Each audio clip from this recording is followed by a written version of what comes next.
Provérbios capítulo 31. As palavras do rei Lemuel, a profecia que lhe ensinou a sua mãe. O que, meu filho? E o que, filho do meu útero? E o que, filho dos meus votos? Não dês tuas forças às mulheres, nem os teus caminhos àquilo que destrói os reis. Não é para os reis, ó Lemuel, não é para os reis beber vinho, nem para os príncipes bebida forte, para que eles não bebam e se esqueçam da lei, e pervertam o juízo de quaisquer dos aflitos. Dá bebida forte para aquele que está pronto para perecer, e o vinho àqueles de coração pesado. Deixe-o beber e esquecer sua pobreza, e não se lembre mais da sua miséria. Abre a tua boca pelos mudos, na causa de todos os que são designados à destruição. Abre a tua boca, julga retamente, e pleiteia pela causa dos pobres e necessitados. Quem consegue encontrar uma mulher virtuosa? Porque seu preço é muito acima dos rubis. O coração do seu marido confia seguramente nela, de maneira que ele não terá necessidade de despojo. Ela o fará bem, e não mal, todos os dias da sua vida. Ela busca lã e linho, e trabalha de boa vontade com suas mãos. Ela é como navios mercantes, traz de longe a sua comida. Ela também se levanta enquanto ainda é noite, e dá mantimento à sua casa e uma porção às suas servas. Ela considera um campo e compra. Ela planta uma vinha com o fruto de suas mãos. Ela cinge os seus ombros de força e fortalece os seus braços. Ela percebe que sua mercadoria é boa, sua vela não se apaga de noite. Ela estende as suas mãos ao fuso, e suas mãos seguram a roca. Ela estende sua mão aos pobres. Sim, ela faz sua mão alcançar os necessitados. Ela não tem medo da neve na sua casa, porque toda a sua casa está vestida de escarlata. Toda a sua casa está vestida de escarlata. Ela faz para si cobertas de tapeçaria. Sua roupa é de seda e de púrpura. Seu marido é conhecido nos portões, quando se assenta entre os anciãos da terra. Ela faz linho fino e o vende, e entrega cintos aos mercadores. A força e a honra são sua vestimenta, e ela se regozijará no tempo vindouro. Ela abre a sua boca com sabedoria, e a sua língua é lei da bondade. Ela olha bem para os caminhos da sua casa, e não come o pão da preguiça. Seus filhos se levantam e chamam de abençoada. Seu marido também, e ele a louva. Muitas filhas procederam virtuosamente, mas tu sobressaíste a todas elas. O favor é enganoso e a beleza é vã, mas uma mulher que teme ao Senhor será louvada. Dá-lhe o fruto das suas mãos e deixe as suas próprias obras levarem-na nos portões. Maravilha, pessoal. Esse foi o capítulo 31 de Provérbios. Esse capítulo, assim como o capítulo 30, né? Digamos que esse capítulo não é uma fala direta de Salomão.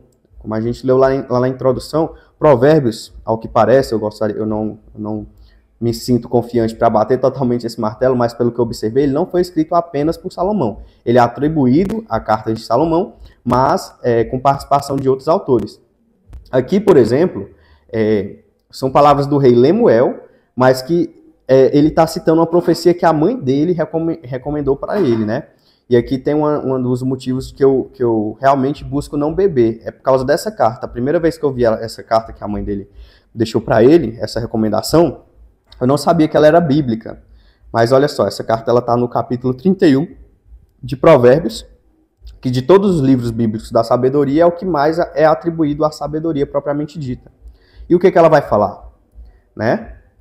Não dê tuas forças às mulheres, nem teus caminhos àquilo que destrói os reis. Inicialmente interessante aqui que ela falou às mulheres, né?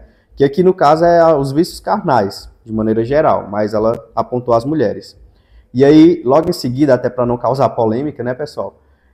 Não é para os reis, ó Lemuel, não é para os reis beber vinho, nem para os príncipes bebida forte. Se eu não me engano, existe uma versão dessa carta onde discorre mais que a bebida, o amor à bebida, esses vícios, ele é mais para homens que já estão perdidos. Ela fala isso aqui, mas eu não lembro se foi minha reflexão sobre isso que era mais profunda, ou se é porque eu li uma versão desse texto que vai mais... deixa eu só colocar aqui. Se eu li uma versão desse texto que vai mais a fundo, pessoal. Mas o que acontece? A bebida, ela é algo que entorpece os sentidos. E que, querendo ou não, a experiência que a gente tem quando está fora de si, né, ou bêbado, ou algo nesse sentido, ela é uma experiência que ela entorpece a gente até pro dia a dia, né? Existem não só a bebida, o álcool, mas substâncias que passam dias no nosso organismo e que elas, muitas vezes, elas têm esse condão de estar até desviando nossa capacidade cognitiva. Então, aqui é uma mãe dizendo a um filho que é rei como ele se manter no caminho da retidão, né? Deixar a bebida, dar a bebida forte para aquele que está pronto para perecer. Ou seja, para as pessoas que realmente estão desistindo da vida ou que estão com grandes problemas e que não tem mais, digamos, esperança o que fazer. E o vinho é aqueles de coração pesado, né? Pessoas que estão com amarguras, que perderam algum ente querido, alguma coisa assim. Deixe o bebê esquecer sua pobreza e não se lembre mais da sua miséria. Por quê, pessoal? Porque o álcool, ele é em grande parte, né, até principalmente pelos alcoólicos, ele é utilizado exatamente para isso, para fugir da realidade, de certa forma. Na geração que eu estou hoje em dia, isso não é tão mais utilizado, né? Hoje em dia existem drogas, existem outras coisas, mas até gerações anteriores isso era mais ainda utilizado, né? Atualmente nós estamos em 2025, no momento que eu gravo esse vídeo, e hoje em dia, até entre os jovens, está diminuindo o consumo de álcool, apesar de que o consumo de drogas só cresce, né? Pelo que dizem atualmente nas notícias. Mas, enfim, eu estou chamando a atenção aqui porque é um conselho de uma mãe para um rei. E, querendo ou não, eu sempre me enxerguei como um príncipe, né? Um rei da minha própria vida. Então, como eu não tive uma iniciação diferente, quando eu li esse texto, eu adotei essas lições dessa mãe para mim. Por isso que eu busco não beber tanto, mas aqui fica a reflexão para cada um também. Não é nem que a pessoa não possa beber, né? Pessoal, acho que estou chovendo no molhado. Até porque o vinho, ele é... O vinho, por exemplo, já era nessa época utilizado em comemorações, casamentos, etc. Mas é sobre o ponto. Até que ponto você vai? Como você enxerga isso na sua vida? Qual a participação disso na sua vida? Maravilha. Abre tua boca pelos mudos, na causa de todos os que são designados à destruição. Abre tua boca, julga retamente e pleiteia pela causa dos pobres e necessitados. Então, pessoal, muitos querem poder e não o têm. Mas alguns só precisariam continuar julgando corretamente, né, ter a confiança da sociedade, para que suas gerações continuassem ali no poder, com respeito e tal. Era o caso do juiz Eli, da Bíblia, né, que eu já citei ele aqui da nossa cronologia. Foi o caso do juiz Samuel, quando colocou seus filhos para serem juízes também. Mas muitas vezes, mesmo recebendo essa função tão nobre, as pessoas se corrompem. E aqui é sempre bom a gente citar. Eu estou deixando até para mim isso, né? Vai que um dia eu estou numa função extremamente nobre, tenho que me lembrar também, que eu quero dizer de julgador, né? Que até a função que eu exerço hoje em dia já é nobre, mas lembrar sempre que o poder que Deus dá a gente em determinado momento é exatamente para a gente exercer aquela função conforme a vontade dele. E a vontade dele é que a gente exerça ela respeitando as leis herméticas de causa e efeito, e todas as outras, da justiça, tudo. Por quê? Porque se eu me desviar delas, eu estou quebrando o ordenamento dos pilares que eu comentei anteriormente. Quando você pratica uma injustiça, é o mesmo que uma mentira. Você está contrariando a verdade. E se você está contra a verdade, você está contra o bem. E está contra o bem, está contra o Deus. Porque o Deus é o bem em sua mais pura concepção. Todos os livros filosóficos vão chegar nesse conceito, né? Aqui, mais especificamente, eu estou tirando isso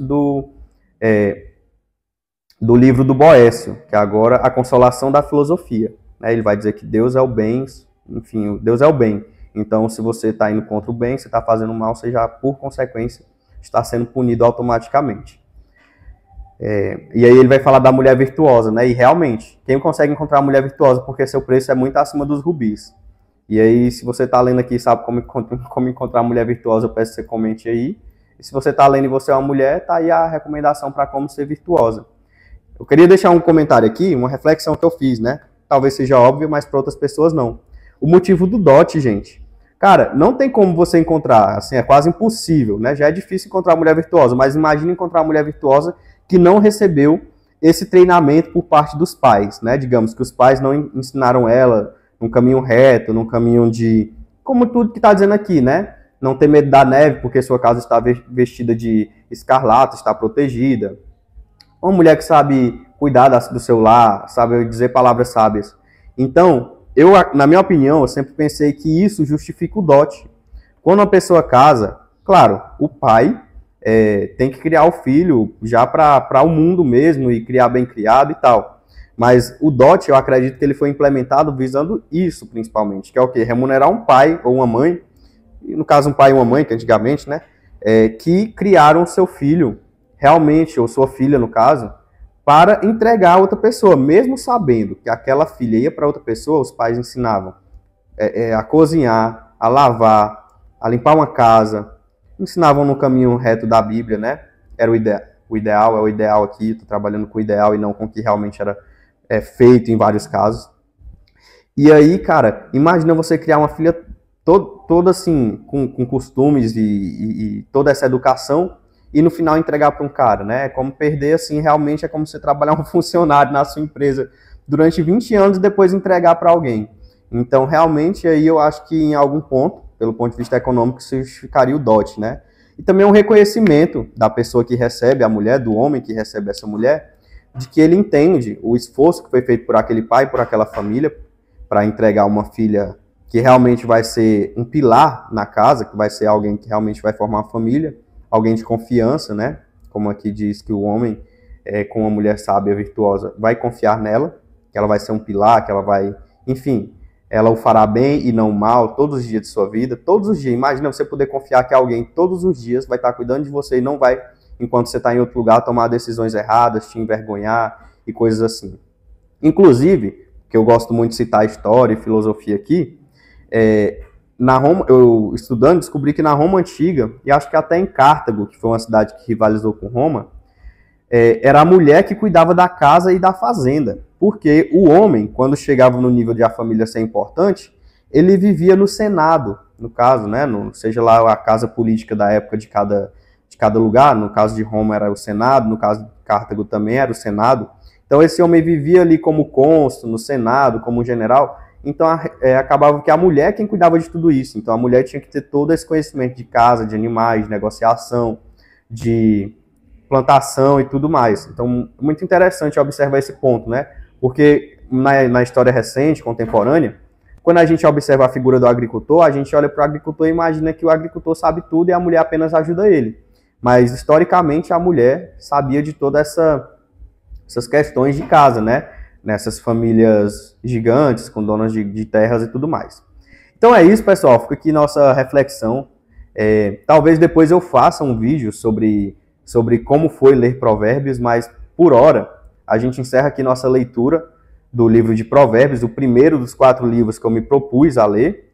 E é uma honra, parabéns e obrigado a você que chegou até aqui. Espero que esteja fazendo sentido na sua vida, que seja uma constante meditação, né? Até é recomendável assistir um vídeo por dia. Se você quiser assistir até 3 é bom, mas um vídeo por dia e memorizar esses versículos, meditar neles realmente, buscar entender o que eles dizem mais a fundo.